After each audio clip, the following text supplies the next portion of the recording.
जय हिंद साथियों। आज फिजिक्स के पार्ट 4 में हम पहुंचते हैं और पार्ट 4 में हम ये जानने का प्रयास करेंगे कि जब भी दो ऑब्जेक्ट को किसी इन एक्सटेंसिबल स्ट्रिंग के द्वारा अटैच करते हैं और उसको इंक्लाइंड सरफेस के थ्रू हम ऊपर खींचते हैं तो दोनों ऑब्जेक्ट पर किस प्रकार का रिएक्शन होगा और दोनों ऑब्जेक्ट में जो स्ट्रिंग होगी उसमें कितना तनाव होगा और जितने ये फोर्स लगाए जा रहे हैं वो फोर्स कितना होगा। इस तरह का ऑब्जेक्ट होगा M1 M2। आप इसे अधिक से अधिक लोगों तक पहुंचाने का प्रयास करिए। गांव, शहर, कस्बे के उन स्थानों तक इसे पहुंचाने का प्रयास करिए जो बच्चे किसी कारण से ट्यूशन इत्यादि नहीं पढ़ पा रहे हैं, वो इसे जान करके, इसे सुन करके, समझ करके अपने कॉन्सेप्ट को क्लियर करें। बाकी उनके परिश्रम से वो अपने जीवन की सफलता को प्राप्त कर सकते हैं। ये हमारा आपका कर्तव्य बनता है कि इस राष्ट्र के निर्माण में एक ऐसी सुंदर व्यवस्था जो हमने बना रखी है, इस व्यवस्था में जो भी हमारे सामर्थ्य के अनुसार है उस सामर्थ्य के अनुसार समाज में और इस राष्ट्र में जो भी बच्चे हैं जो ऐसे हैं कि जिनका कॉन्सेप्चुअल अटैचमेंट बहुत क्लियर नहीं है तो उसको हम क्लियर करने का प्रयास कर रहे हैं। आइए हम देखते हैं। दो ऑब्जेक्ट है M1 and M2। Two object are attached to inextensible string. अब ये देखिए, और ये स्लोप है थीटा एंगल स्लोप पर ये इंक्लाइंड सरफेस है। This is smooth surface. Smooth surface means ये है कि there are no frictional force between M1 and this smooth surface, M2 and this smooth surface। क्योंकि अगर फ्रिक्शनल फोर्स इसमें लगेगा तो फिर और दूसरी चीज थोड़ी सी चेंजिंग हो जाएगी। अभी हम विदाउट फ्रिक्शनल पर चल रहे हैं। ये स्मूथ सरफेस है जिसमें कोई रेजिस्टेंस नहीं है, अर्थात फ्रिक्शन नहीं है। तो अब M1 और M2 दोनों अटैच है किसी रस्सी के द्वारा, इनएक्सटेंसिबल स्ट्रिंग के द्वारा, मतलब जो फ्लेक्सिबल नहीं, एक्सटेंसिबल नहीं है। F फोर्स लगा करके ऊपर खींच रहे हैं। कल्पना करिए कि हर बच्चों के, हर जितने भी लोग हैं, कहीं कहीं उनके गांव या इत्यादि पर पुलिया या ढाला इत्यादि होता ही है। ढाले या पुलिया पर जब हम देखेंगे कि ऐसे स्लोप नुमा होता है, स्लोप नुमा। अब हम कल्पना करें, थोड़ा सा जब हम क्रिएशन करेंगे तो ज्यादा अच्छे से समझ में आएगा। कल्पना करें कि दो ऑब्जेक्ट का मीन दो बोरी समझिए, या दो कोई भी M1 M2 मास का कोई भी ऑब्जेक्ट है। हम एक दोनों को एक रस्सी से बांधे हुए हैं और ऊपर हम उसको पकड़ करके खींच रहे हैं, ऊपर ले जा रहे हैं करके।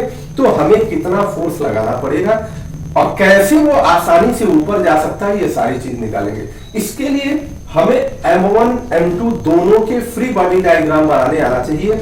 अगर फ्री बॉडी डायग्राम हम बना लेते हैं तो हमारा काम निश्चित रूप से श्योर सफल होगा। और फ्री बॉडी डायग्राम के लिए M1 के लिए FBD, free body diagram of M1। M1 के लिए क्या है, यहां से हम मान लेते इंक्लाइंड सरफेस पर ये रखा हुआ है M1। हमने इसके पहले भी बताया है कि किसी भी ऑब्जेक्ट का मास वर्टिकली काम करता है डाउनवर्ड डायरेक्शन, वर्टिकली डाउनवर्ड।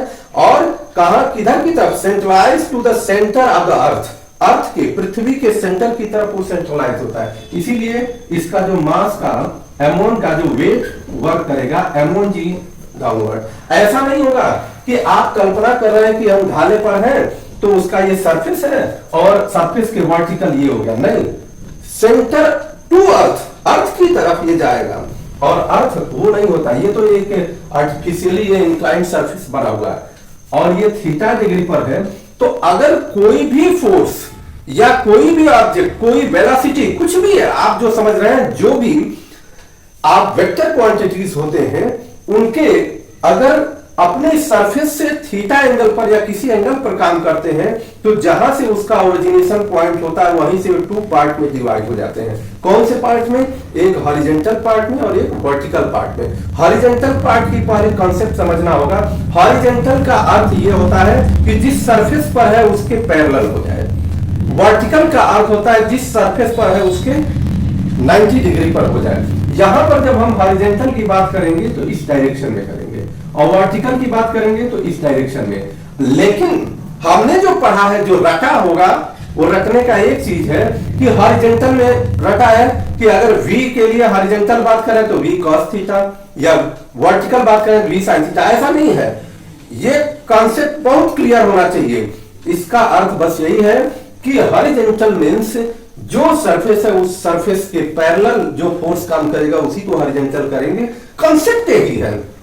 और वर्टिकल मींस उस सरफेस के जो 90 डिग्री पर वर्क करेगा।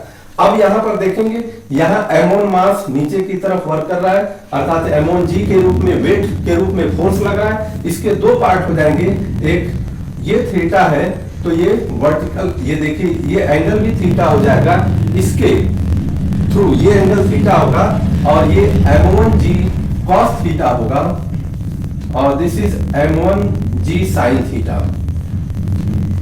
साइन थीटा देखिए सरफेस के ये पैरेलल है इसलिए वो साइन थीटा। लेकिन अगर हमें रटी हुई बात होगी तो हम तुरंत कंफ्यूज हो जाएंगे साइन थीटा, क्योंकि रटने वाले में जब हम लोग देखते हैं तो ये देखते हैं कि साइन थीटा मींस वर्टिकल और cos थीटा मींस हॉरिजॉन्टल। पर इसमें जो है कि समझने की बात है कि ये जो cos थीटा है इसका हॉरिजॉन्टल पार्ट ये है डायरेक्शन, और इधर की तरफ cos थीटा है, ठीक, m1g cos थीटा। और ये जो दोनों के बीच में जो ये तार लगा हुआ है, वायर लगा हुआ है, उस वायर की स्थिति यह है कि जो टेंशन T काम करेगा वो हाफ पार्ट से टेंशन T ऊपर की तरफ काम करेगा, और सेकेंड वाले के लिए हाफ पार्ट से ये टेंशन T नीचे की तरफ काम करेगा, ऐसे टेंशन काम करेगा। तो इसलिए हमें टेंशन T, ये बात हमको समझना होगा। उसके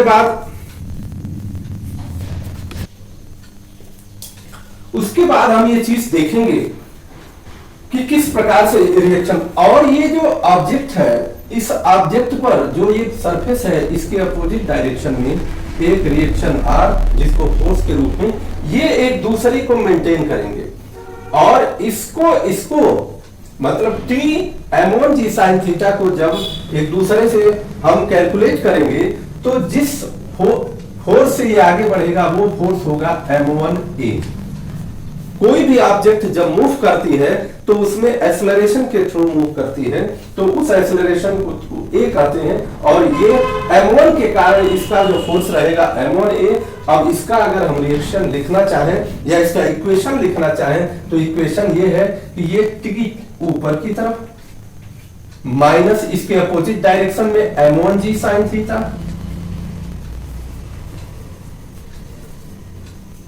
और जो बचेगा T इसमें से T minus m1g sin theta, दोनों को माइनस करने के बाद जो बचेगा उसी फोर्स से ये जो ऑब्जेक्ट है ये ऊपर जाएगा, तो क्या बचेगा वो दैट इज m1a, इससे ये ऊपर जाएगा। This is equation number first. और ये ऑब्जेक्ट इस स्मूथ सरफेस पर प्रॉपरली मेंटेन हो, जैसे आप खींच रहे हैं तो खींचते समय ये ऑब्जेक्ट ना ऊपर जाए ना इधर उधर डिस्टर्ब हो, प्रॉपरली मेंटेन हो। ये तभी हो सकता है जब इसमें इस स्मूथ सरफेस के अपोजिट डायरेक्शन में जो रिएक्शन वर्क कर रहा है, this reaction R is equal to m1g cos theta. This reaction means this is also a force, ये काम कर रहा है। This is equation number 2। इनको आप सॉल्व कर सकते हैं एक दूसरे से। अब free body diagram of M2 का फ्री बॉडी डायग्राम, इसका आप हम बनाना चाहेंगे। फिर वैसी इंक्लाइन सरफेस पर ये M2 रखा हुआ है। आगे स्ट्रिंग में जो हमने कहा कि ये टेंशन T दिस डायरेक्शन में वर्क कर रहा है, M2 दिस इज M2, और फोर्स F से हम खींच रहे थे उसको ऊपर की तरफ, और फिर यह भी ऐसे, इसका भी वेट डाउनवर्ड वर्टिकली काम करेगा, तो दिस इज m2, और ये थीटा है m2g डाउनवर्ड काम करेगा। चूंकि ये थीटा एंगल पर है, अगर ये थीटा पर नहीं होता, इस पर होता, तब तो ये cos थीटा sin थीटा का कोई मतलब नहीं है। क्योंकि जब ये वेट अपने प्रॉपर वर्टिकल डायरेक्शन से, मतलब जिस सरफेस पर रखा हुआ है इस सरफेस के वर्टिकल डायरेक्शन पर नहीं है, इससे थीटा एंगल पर भी है। अगर हम इसका लाइन डायग्राम बना दें ऐसे, तो दिस इज आल्सो थीटा। फिर वही काम होगा जो हमने इसमें कहा था कि m2g cos थीटा काम करेगा, और इधर की तरफ फिर से m2g sin थीटा वर्क करेगा। क्यों करेगा?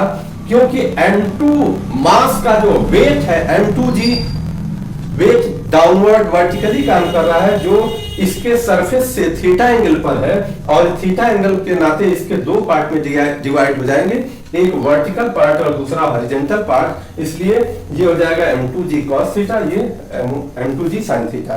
ये अगर लिखने हमको आ गया तो समझ लीजिए कि हम फिजिक्स के जो बेसिक चीज है उसको समझ जाएंगे, आगे उसमें हम जोड़ते जाएंगे। बेसिक में बस ये है कि जितने फोर्स एक डायरेक्शन में वर्क कर रहे हैं उसको एक तरफ लिख देना है। जैसे लीनियर इक्वेशन हम पढ़ते हैं तो लीनियर इक्वेशन में क्या है, left hand side and right hand side दो तरह से बनते हैं, दोनों बैलेंस होते हैं। उसी तरह से इसमें जितने फोर्स वन डायरेक्शन में काम कर, सेम डायरेक्शन में काम कर रहे हैं उसको एक तरफ लिख देंगे लेफ्ट या राइट, और जितने फोर्स अपोजिट डायरेक्शन में काम कर रहे हैं उसको एक तरफ लिख देंगे लेफ्ट एंड राइट, जो भी वहां पर आपको समझ में आए, और दोनों को सॉल्व कर देंगे लेफ्ट राइट को मिला करके, तो आपका कॉन्सेप्चुअल जो इक्वेशन का जो रिजल्ट है वो आपको आ जाएगा। अब इसको अगर आप लिखना चाहें तो आप लिख सकते हैं क्या अब, और ये जो मूव करेगा, ये ऊपर जो मूव कर रहा है m2 मास के थ्रू m2a से मूव करेगा।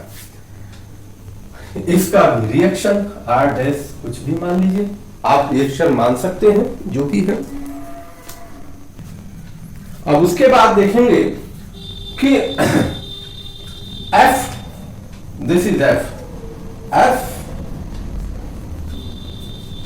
फोर्स से हम ऊपर की तरफ इसको खींच रहे हैं, और वो इसके अपोजिट डायरेक्शन में कितने फोर्स काम कर रहे हैं। अपोजिट डायरेक्शन में देखिए m2g sin थीटा काम कर रहा है, m2g sin थीटा, और फिर एक टेंशन T काम कर रहा है, और ये दोनों अपोजिट करने के बाद जो बचेगा कितना बचेगा, दिस इज m2a, यही बचेगा, और इसी फोर्स से ये ऊपर की तरफ जा रहा है। This is equation number 3। और अपोजिट डायरेक्शन में ये देखिए reaction r dash upward direction और m2g cos थीटा इसके जस्ट अपोजिट है m2g cos थीटा। चूंकि इस पर कोई मूवमेंट नहीं है, मूवमेंट देखिए कॉन्सेप्ट तब समझ में आ जाएगा कि देखिए ये केवल इस डायरेक्शन में, इसी स्मूथ सरफेस के डायरेक्शन में ही मोशन इसका हो रहा है। अगर ऊपर नीचे कहीं ऊपर भी मोशन होता तो फिर इसमें एक्सेलरेशन इसमें भी लगता, लेकिन इसमें एक्सेलरेशन नहीं लगेगा क्योंकि वह वर्टिकली मूवमेंट कहीं नहीं है, केवल स्मूथ सरफेस के साथ ही मूवमेंट है, इसलिए आपको ये इक्वेशन कर रहे हैं। अब दोनों इक्वेशन से आप आर टी ए इत्यादि को निकाल सकते हैं। ये है बेसिक बात। इसमें कुछ और जब जुड़ेगा, क्या जुड़ सकता है कि ये स्मूथ सरफेस ना होकर के फ्लेक्सिबल सरफेस है या फ्रिक्शनल सरफेस है, तो अगर इस प्रकार का सरफेस होगा तो इसमें एक अपोजिट डायरेक्शन में एक नेक्स्ट फोर्स काम करना शुरू हो जाएगा, जो फ्रिक्शनल फोर्स होता है, दो सरफेस के बीच में फ्रिक्शनल फोर्स होता है, वो काम करना शुरू हो जाएगा, इसमें जुड़ता जाएगा। तो हमें ये समझना होगा बेसिक कॉन्सेप्ट के रूप में। इसे अधिक से अधिक अपने साथियों के, अपने बच्चों के, या अपने जितने भी परिचित लोग हैं जिनके बच्चे तैयारी कर रहे हैं, हाई स्कूल में है, इंटर में है, सबके लिए है, उनके साथ भेज करके इसे आगे से आगे बढ़ाइए, जिससे सबको लाभ मिल सके और हमारे इस को बनाने का, इस वीडियो को बनाने का भी कुछ फायदा हो सके। जय हिंद।